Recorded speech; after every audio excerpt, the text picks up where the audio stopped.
नमस्कार मंडळींनो, कसे आहात? तर मी आज तुमच्यासोबत अगदी छोटासा व्लॉग शेअर करणार आहेत आणि आपला हा व्लॉग राहिलेला आहे. हा व्लॉग म्हणजे कांद्याचं बी कसं तयार करायचं. तत्पूर्वी जर कुणी नवीन आलं असेल तर सबस्क्राईब करायला विसरू नका आणि त्याचबरोबर बेल आयकॉन दाबायला विसरू नका. तर चला सुरुवात करूया.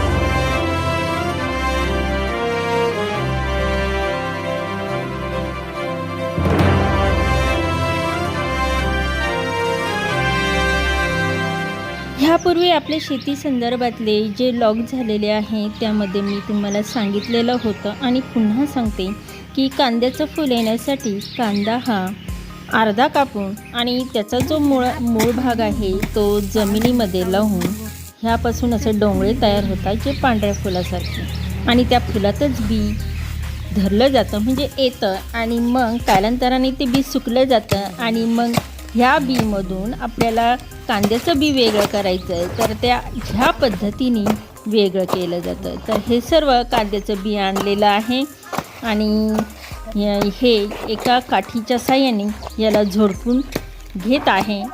यालाच आपण झोडपणे असं म्हणूया. आता काय केलं आहे, चाळून घ्यायचं.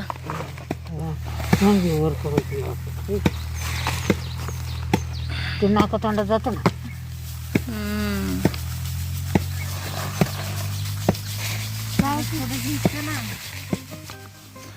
आता एका बाजूला कांद्याचं बी ते सुकलेल्या फुलापासून म्हणजे डोंगळ्यापासून ते कांद्याचं बी झोडपून वेगळं करायचं काम चालू आहे. तर एका साईडला ते चाळून त्याचं बी एका टोकरीमध्ये गोळा करत त्याचा जो भुसा आहे तो बाजूला फेकून देत आहे.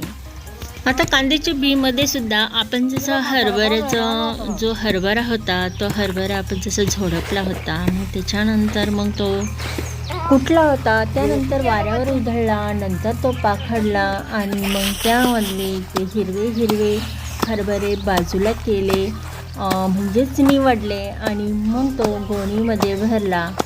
आता या कांद्याच्या पद्धतीमध्ये अगदी जशीच्या तशी पद्धत नाही वापरता येणार हरभऱ्यासारखी. फक्त 1-2 पद्धती आपल्याला यामध्ये पाहावयास दिसतात. ती म्हणजे झोडपणे म्हणजे कुटणे, तर कुटल्यानंतर पाखडणे ही एक आपल्याला यामध्ये पद्धत पाहायला भेटते. आता ह्यामध्ये कसं कांद्याचं बी जे आहे ते आधी झोडपला आणि त्यानंतर तो चाळणीने अगदी चाळून घेतलेला आहे. आता यामध्ये ओफणता येणार नाही.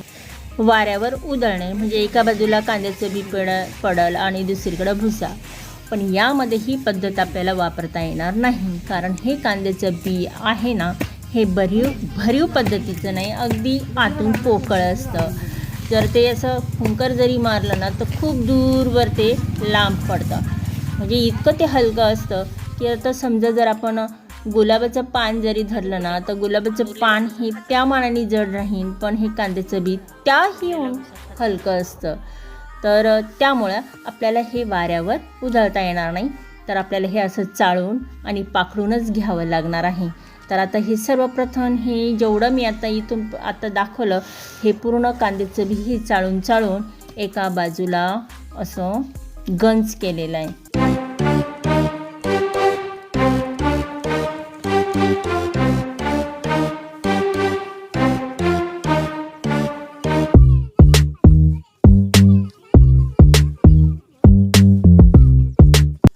आता हा चाळून कांद्याचं बी जे आहे ते एका टोकरीमध्ये घेऊन ते दुसऱ्या बाजूने गंज केला आहे आणि हा जो भुसा आहे ह्या भुस्यामध्ये पाहिलं तर जास्त करून भुसा आहे आणि थोडंफार काहीतरी कांद्याचं बी त्यामध्ये असन.